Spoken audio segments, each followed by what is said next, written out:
Good day, ladies and gentlemen. Today we are going to present a very disturbing matter to the general public. Anyway, this matter is about organ harvesting. And one of our brother who happens to be Mr. Philip Njemanze, who is a Catholic International Institute private practitioners, he talked about the organ harvesting, but everybody just watched the video and kept quiet, and nothing is being said about it. But on my own side, I'm saying that if this thing can happen in Nigeria, that means Africa is not safe. We just have to watch that video, go back to this video, watch it, drop your comment, like and subscribe, so we can bring you more other videos like this. Because what this guy said in that video, call names and everything, nobody's talking anything about it. Everyone just keep quiet as if it's business as usual. If this thing just go down just like that, we don't know what tomorrow might be. That was how history was removed in our curriculum.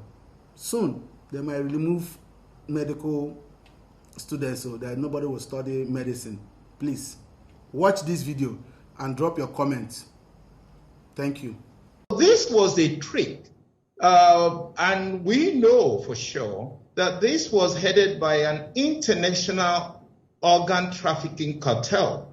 They funded the National Assembly, of some people estimate to the tune of 6.2 billion US dollars.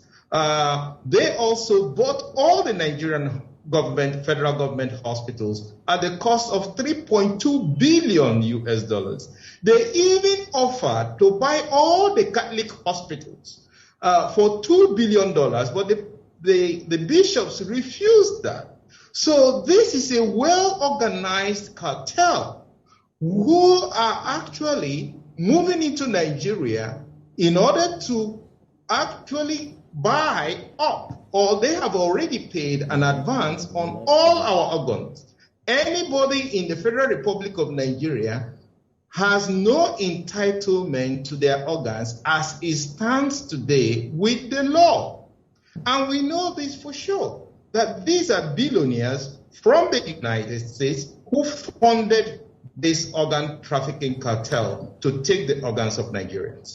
Now, my colleague AGK had asked whether I was there when this cartel made the negotiation. The answer is yes, I was physically present in a deliberation. We were called as leaders of the private health sector to the headquarters of General Electric, the biggest company in the world, the leading medical company in the world. I was representing the Catholic Medical Practitioners of Nigeria and the Association of General and Private Medical Practitioners of Nigeria as the committee chairman of the National Health Act. And presiding over this National Health Act public hearing was Senator Ekweremadu, who was then the Deputy Senate President.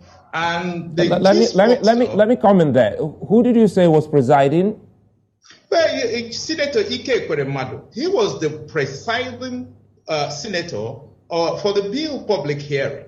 And the sponsor, the chief sponsor, was Ifeanyi Okowa, governor, but then Senator Ifeanyi Okowa. And just sitting by his side was also Dr. Chris Ngige, so who was then a senator. So all of them were there, and I made this argument directly pointing out Section 48, that Section 48 makes an exemption that is impossible. You don't exempt. There is no situation in medicine where you can overrule or say the consent is waived. Consent is never waived. It could be transferred to the next of kin, but it's never waived in any situation. That is part of the Helsinki Declaration.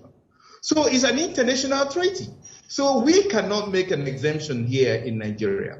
Then I also pointed out the loophole in Section 51. You cannot have the medical practitioner or the medical director of a hospital be the one to authorize that an organ is taken from someone to be given to another person. So it is wrong. You can't give what you don't have. That's a legal principle. Then I pointed out in section 53 that it is also when you say reasonable cost for reimbursement of reasonable payments.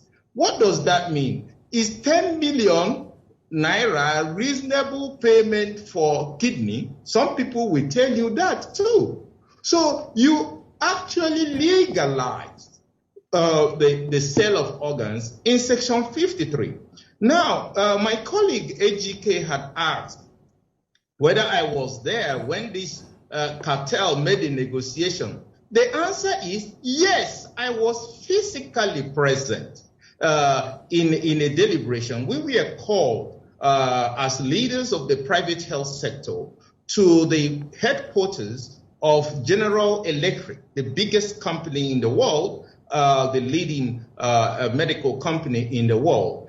And we were told that Bill Gates offered them $2 billion to build 260 hospitals in Nigeria. So they want us to name our price so that we can be paid off, so we will leave the entire medical system, so that we will not be practicing medicine, we will not be practicing pharmacy, we will not be practicing laboratory science. In Nigeria, no Nigerian will be in the medical profession.